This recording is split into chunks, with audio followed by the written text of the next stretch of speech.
नमस्कार, प्रणाम, अभिवादन। रामायण की प्रासंगिकता त्रेता से लेकर वर्तमान युग में या त्रेता से लेकर कलयुग में या रामायण की सारगर्भिता, इसको हम इस तरीके से भी कह सकते हैं कि क्या रामायण में वर्णित कोट्स, रामायण में वर्णित तथ्य, रामायण में वर्णित प्रिंसिपल क्या आज भी प्रासंगिक हैं?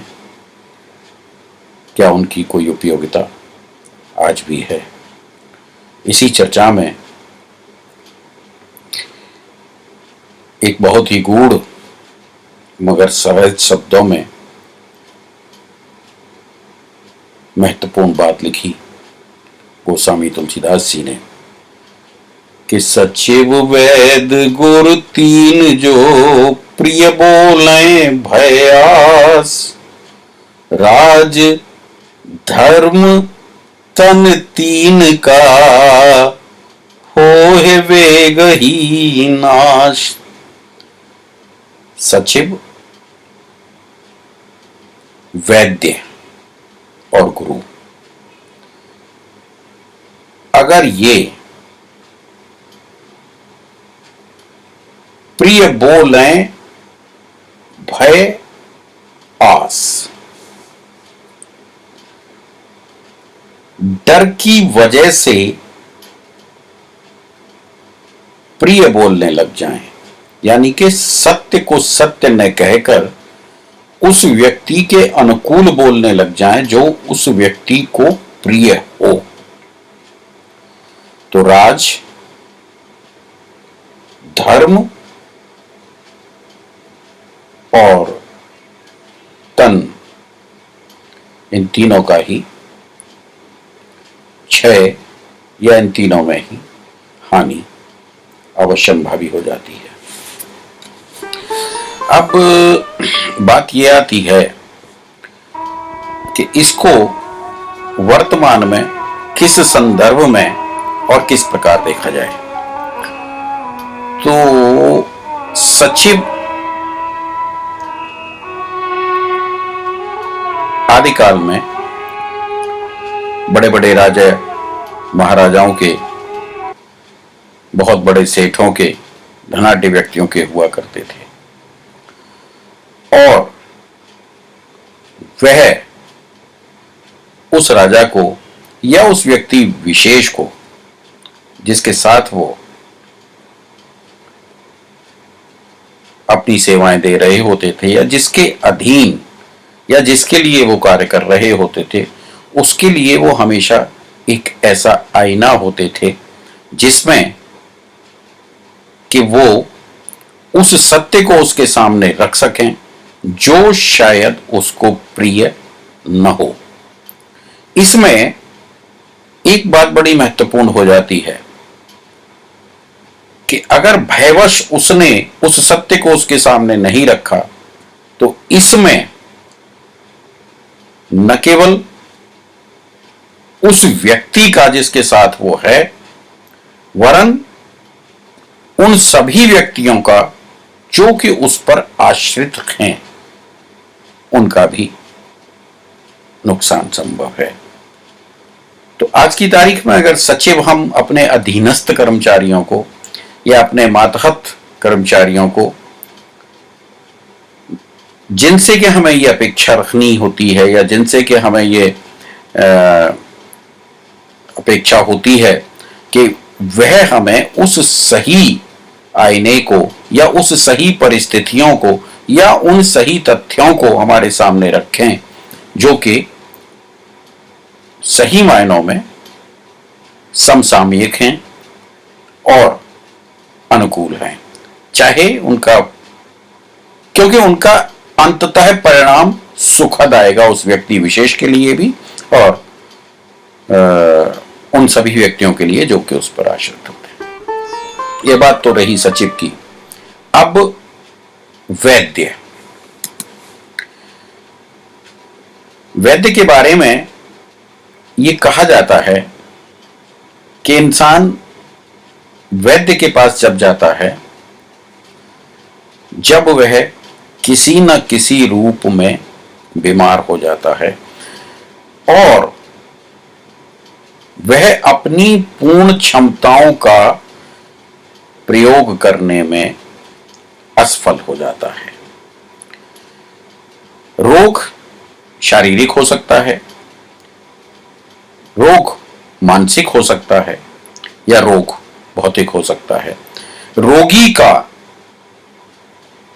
कभी भी हित इसी में होता है कि वैद्य उसको उपचार के लिए जो मार्ग प्रशस्त करे वो उस रोग के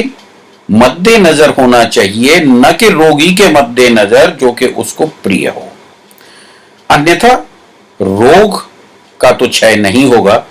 लेकिन रोगी को हानि अनिवार्यतः होनी है। अब बात यह है कि वैद्य आज की तारीख में वो सभी व्यक्ति हो सकते हैं जो कि